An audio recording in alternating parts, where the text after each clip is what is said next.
Book of Habakkuk. How long, O Lord, must I call for help, but you do not listen?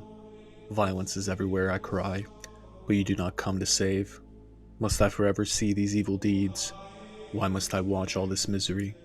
Wherever I look, I see destruction and violence. I am surrounded by people who love to argue and fight. The law has become paralyzed, and there is no justice in the courts. The wicked far outnumber the righteous, so that justice has become perverted. The Lord replied, Look around at the nations. Look and be amazed, for I am doing something in your own day, something you wouldn't believe, even if someone told you about it. I am raising up the Babylonians, a cruel and violent people. They will march across the world and conquer other lands. They are notorious for their cruelty and do whatever they like. Their horses are swifter than cheetahs and fiercer than wolves at dusk. Their charioteers charge from far away. Like eagles, they swoop down to devour their prey. On they come, all bent on violence. Their hordes advance like a desert wind, sweeping captains ahead of them like sand. They scoff at kings and princes. They scorn all their fortresses. They simply pile ramps of earth against their walls and capture them. They sweep past like the wind and are gone, but they are deeply guilty, for their strength is their God. O Lord, my God, my Holy One, you who are eternal, surely you do not plan to wipe us out. O Lord, our rock, you have sent these Babylonians to correct us, to punish us for our many sins. But you are pure and cannot stand the sight of evil. Will you wink at their treachery? Should you be silent while the wicked swallow up people more righteous than they? Are we only fish to be caught and killed? Are we only sea creatures that have no leader? Must we be strung up on their hooks and caught in their nets while they rejoice and celebrate? Then they will worship their nets and burn incense in front of them. These nets are the gods who have made us rich, they will claim. Will you let them get away with this forever? Will they succeed forever in their heartless conquests? I will climb up to my watchtower and stand at my guard post. There I will wait to see what the Lord says and how you will answer my complaint. Then the Lord said to me, Write my answer plainly on tablets, so that a runner can carry the correct message to others. This vision is for a future time. It describes the end, it will be fulfilled. If it seems slow in coming, wait patiently, for it will surely take place. It will not be delayed. Look at the proud. They trust in themselves and their lives are crooked. But the righteous will live by their faithfulness to God. Wealth is treacherous, and the arrogant are never at rest. They open their mouths as wide as the grave, and like death, they are never satisfied. In their greed they have gathered up many nations, and swallowed many peoples. But soon their captives will taunt them. They will mock them, saying, What sorrow awaits you, thieves? Now you will get what you deserve. You'll become rich by extortion, but how much longer can this go on? Suddenly your debtors will take action. They will turn on you and take all you have, while you stand trembling and helpless. Because you have plundered many nations, now all the survivals will plunder you. You committed murder throughout the countryside, and filled the towns with violence. What sorrow awaits you who build big houses, with money gained by dishonesty. You believe your wealth will buy security, putting your family's nest beyond the reach of danger.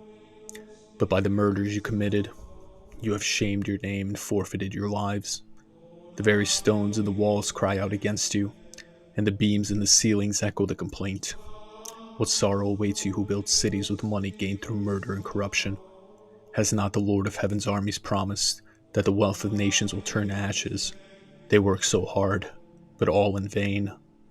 For as the waters fill the sea, the earth will be filled with an awareness of the glory of the Lord. What sorrow awaits you who make your neighbors drunk? You force your cup on them, so you can gloat over their shameful nakedness. But soon it will be your turn to be disgraced. Come, drink and be exposed. Drink from the cup of the Lord's judgment, and all your glory will be turned to shame. You cut down the forests of Lebanon, now you will be cut down.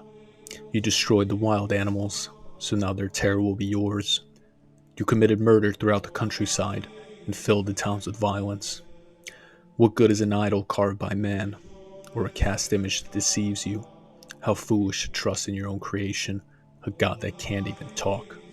What sorrow awaits you who say to wooden idols, "Wake up and save us."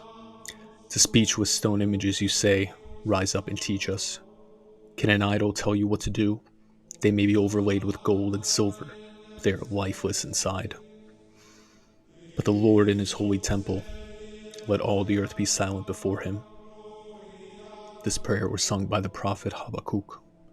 I have heard all about you, Lord. I am filled with awe by your amazing works. In this time of our deep need, help us again as you did in years gone by, and in your anger, remember your mercy. I see God moving across the deserts from Edom, the Holy One coming from Mount Paran. His brilliant splendor fills the heavens, and his earth is filled with his praise. His coming is as brilliant as the sunrise. Rays of light flash from his hands, where his awesome power is hidden. Pestilence marches before him, plague follows closely behind. When he stops, the earth shakes. When he looks, the nations tremble. He shatters the everlasting mountains and levels the eternal hills. He is the eternal one. I see the people of Cushan in distress, and the people of Midian trembling in terror. Was it in anger, Lord, that you struck the rivers and parted the sea? Were you displeased with them? No, you were sending your chariots of salvation. You brandished your bow and your quiver of arrows. You split open the earth with flowing rivers. The mountains washed and trembled. Onward swept the raging waters. The mighty deep cried out, lifting its hands in submission. The sun and moon stood still in the sky as your brilliant arrows flew and your glittering spear flashed. You marched across the land in anger. You trampled the nations in your fury. You went out to rescue your chosen people, to save your anointed ones. You crushed the heads of the wicked and stripped their bones from head to toe. With his own weapons, you destroyed the chief of those who rushed out like a whirlwind, thinking Israel would be easy prey. You trampled the sea with your horses, and the mighty waters piled high. I trembled inside when I heard this.